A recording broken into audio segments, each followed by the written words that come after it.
Abril de 2020 é a nova data establecida para que o Parque Acuático de Meis sexa por fin unha realidade. Esta fin de semana, equipo de goberno e empresa promotora quixeron despexar todas as dúbidas que existen ao redor do proxecto.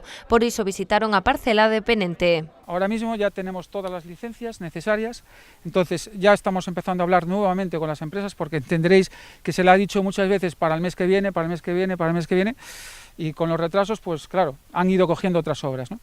De todas formas, sobre todo queremos ser positivos. A partir de ahora queremos pensar siempre en positivo.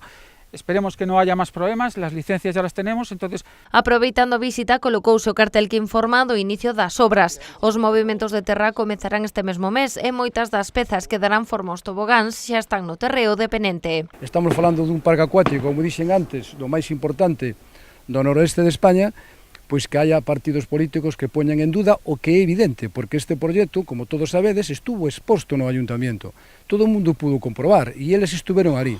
E é lamentable que as únicas visitas que se facían ao Concello non era para alegrarse do que estaba en marcha, sino preguntarlle ao técnico as condicións do parque, como estaba, para ver se podían facer algo que retrasase o inicio das obras, non? O prazo de execución da obra será de alrededor de 12 meses. Así, a empresa estima que en abril de 2020 xa se poderá gozar da parte seca do parque, que contará cunha zona de xogos con tirolina e dun restaurante. En xuño abrirá o espazo con auga, cunha piscina con ondas de máis de 2.000 metros cadrados. Bueno, hay más toboganes, más grandes.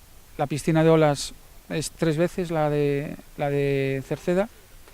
Lo que es las piscinas de los juegos de niños es mucho más grande y con el doble de atracciones que la de Cerceda.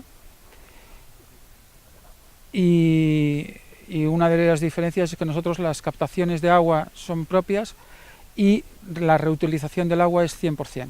O proxecto prevé a contratación de entre 70 e 80 persoas. A día de hoxe xa se recolleron 350 currículums, pero o prazo mantense aberto. Os interesados poden entregalo nas oficinas do Concello de Meis.